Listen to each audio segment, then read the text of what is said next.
Delegates, it is my pleasure to welcome to the stage the co-chairs of the Convention's Rules Committee, Barney Frank from Massachusetts and Leticia Van de Putte from Texas.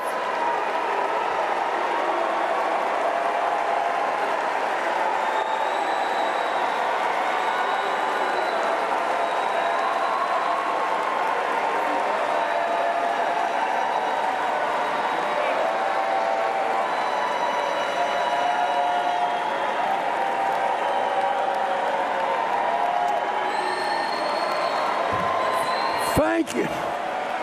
Thank you or not, as the case may be.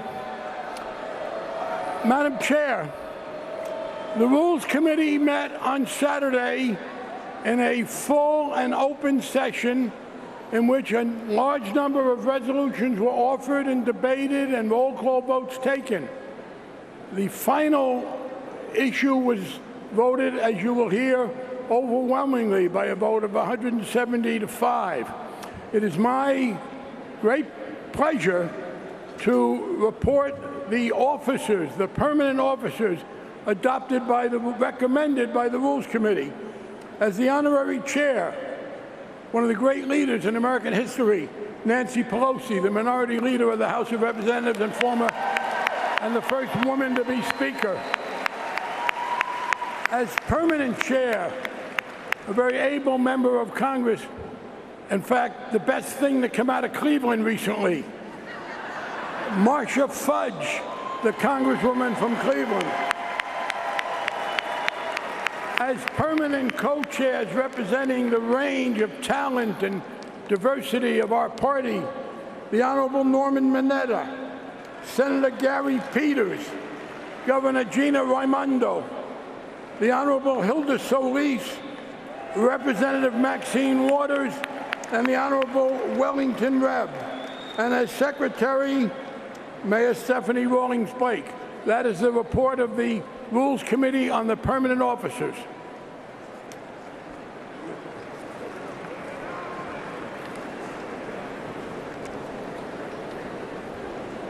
Delegates, you have heard the Rules Committee recommendation of the individuals to serve as permanent officers of the 2016 Democratic National Convention.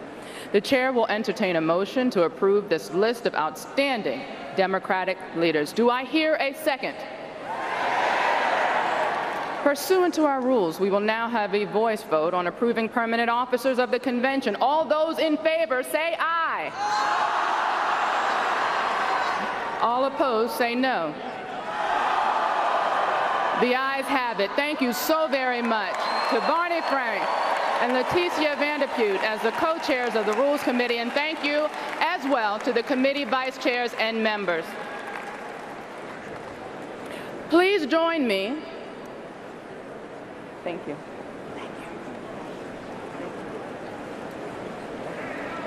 I think you're still up here. Sorry about that. Please join me in welcoming the permanent chair of the convention, Ohio Congresswoman Marcia Fudge. Congresswoman Fudge was first elected in 2008. She represents the people of the 11th Congressional District of Ohio. Congresswoman Fudge serves on the House Committee on Agriculture and the House Committee on Education and Workforce. She is the ranking member on the Subcommittee on Early Childhood and Elementary and Secondary Education, and she is also a member of several congressional caucuses and the immediate past chair of the Congressional Black Caucus. It is now my pleasure to turn over the gavel to my friend and the permanent chair of the 47th Democratic National Convention, Congresswoman Marcia Fudge.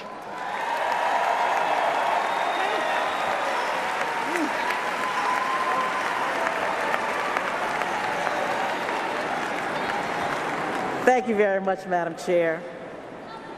I am honored to accept this gavel as permanent chair of the Democratic National Convention, and I am excited to put Hillary Clinton and Tim Kaine in the White House.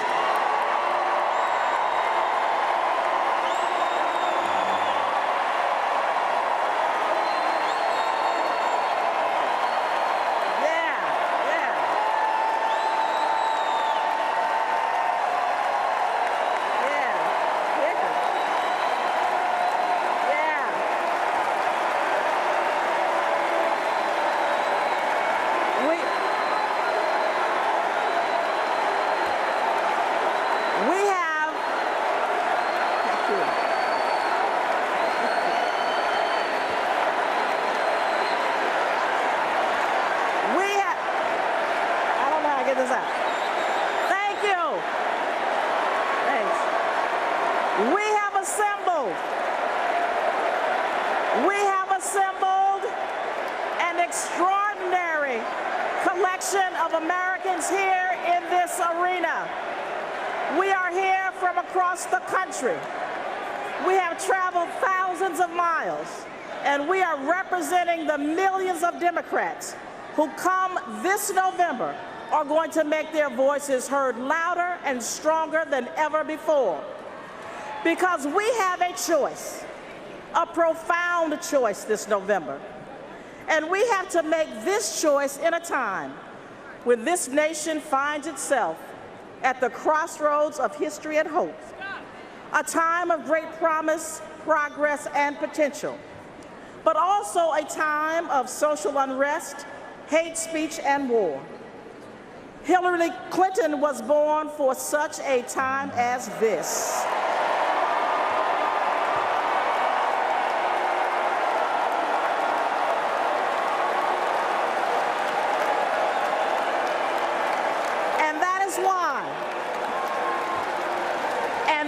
Why we are going to have a different kind of convention than the one we saw in Cleveland last week.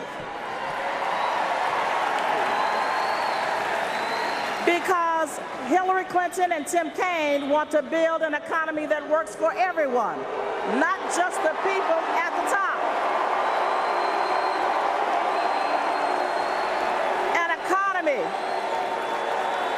An economy where everyone pays their fair share, an economy where if you work hard, you can get ahead and stay ahead. Hillary Clinton and Tim Kaine want to bring steady and stable leadership to the world. They'll work with our allies to keep America and the rest of the world safe and secure. Hillary Clinton and Tim Kaine want an America where there are no barriers to opportunity, equality, or justice. Excuse me. Where we lift each other up, and where every voice from every race, religion, and sexual orientation is heard and respected.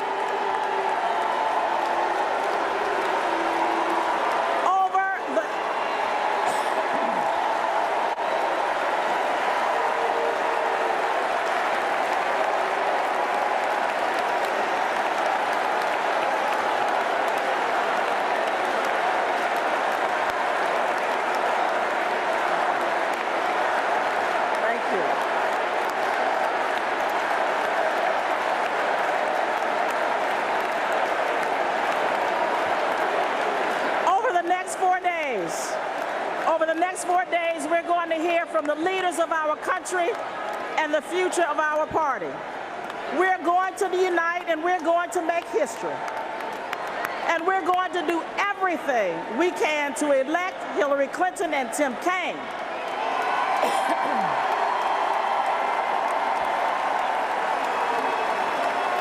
Hillary Clinton, this is your time. This is our time.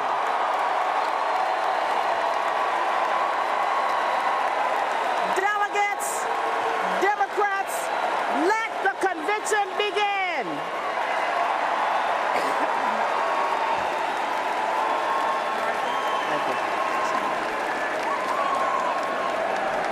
And may I just make a point? May I just make a point? There are many of you that do not know me in this room. But let me say to you, I intend to be fair. I want to hear the varying opinions here. I am going to be respectful of you, and I want you to be respectful of me.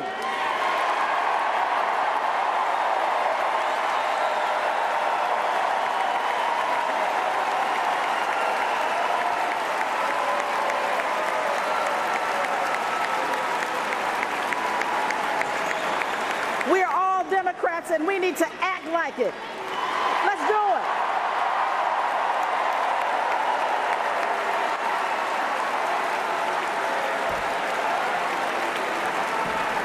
The rules of the convention allow me as chair to appoint other officers to assist in the orderly conduct of the convention's proceedings. It is now my great honor to announce the following additional convention officers. Convention Vice Chairs, Lily Ledbetter, Laura Ricketts, Maura Healy, State Representative Alicia Reese, Senator Claire McCaskill, Representative Doris Matsui, Chad Griffin, Doug McCarran, the Honorable Alexis Padilla, Representative Jim Clyburn, Senator Richard Blumenthal, Louis Elrod, Secretary and friend Mayor Stephanie Rollins-Blake, parliamentarians Representative Steny Hoyer, lead parliamentarian, Helen McFadden, Senator Karen Carter Peterson, the Honorable Alexis Herman, Harold Eichels, Kevin O'Keefe, Sergeant at Arms Representative John Lewis, Assistant Sergeant at Arms Senator Tammy Baldwin, Representative Sheila Jackson Lee, Gary Morrow, Mayor Ross Baraka, Terry O'Sullivan, doorkeeper Mignon Moore, timekeeper Marissa Richmond. Each of these convention officials is dedicated to strengthening their communities and our country. They share Hillary Clinton and Tim Kaine's positive vision for change and will be important messengers for the campaign moving forward. We would now bring back for the completion of the rules report for procedural rules and agenda the chairs, Barney Frank and Mr. Pute.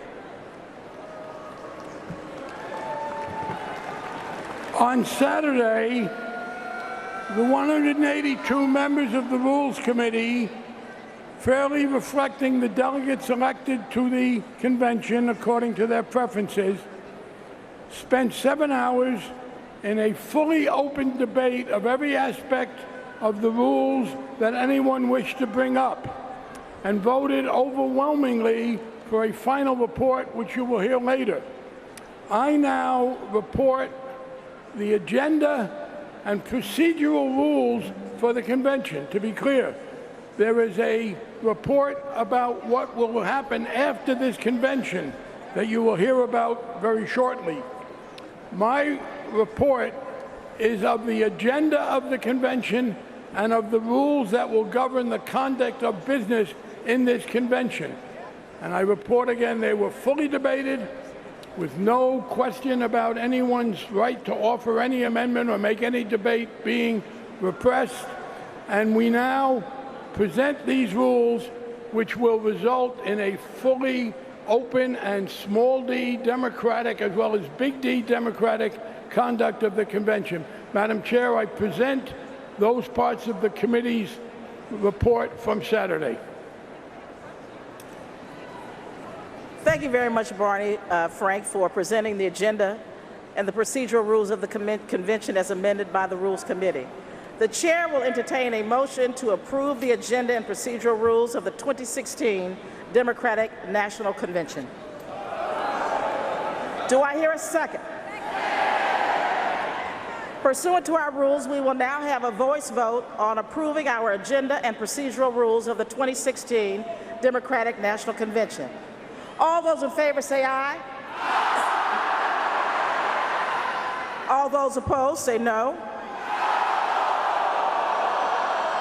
The chair determines that the ayes have it.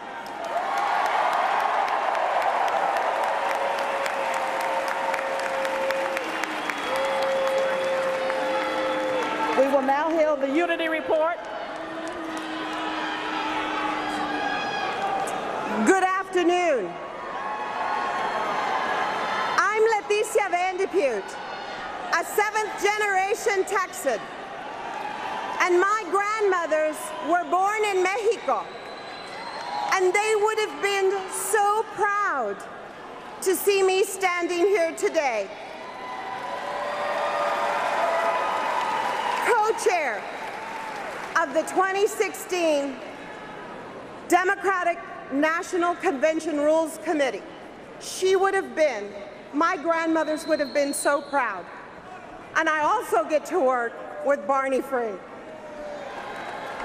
More than 2 centuries ago, a group of courageous individuals gathered at Independence Hall a few blocks from here to give birth to our great country and a government of the people, by the people, and for the people.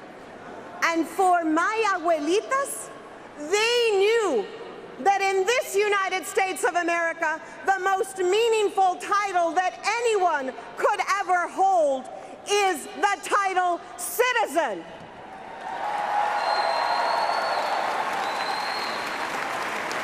And my abuelita, my memo, became a citizen at age 68, and her proudest day was the day when she cast her first vote. And as Democrats, we must do everything we can to ensure that our party carries on this tradition that makes us stronger as a country. So we are proposing the creation of the Unity Reform Commission. This commission has won overwhelming support from all members of the Rules Committee. And together, we're going to see what's working, we're going to see what's not working, and we're going to work together to build a stronger Democratic Party for our children, para nuestros hijos.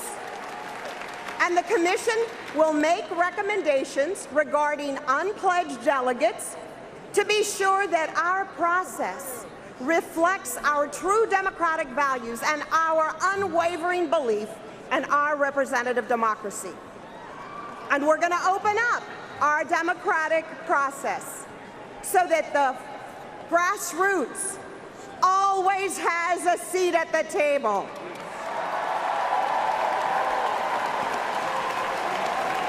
We're going to ensure that our party hears every voice and empowers every person with a chance to contribute.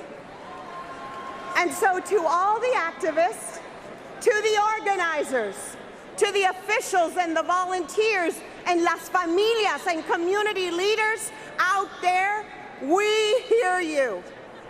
We respect you. And this Unity Commission will work for you to build a thriving, growing Democratic Party today, tomorrow, and for generations to come. Muchísimas gracias.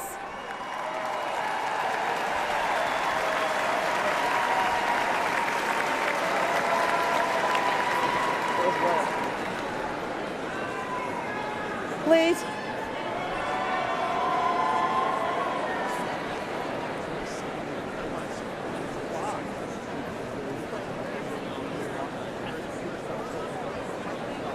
There will be 2 speakers on the Unity Report, one representing the Clinton campaign and one representing the Sanders campaign.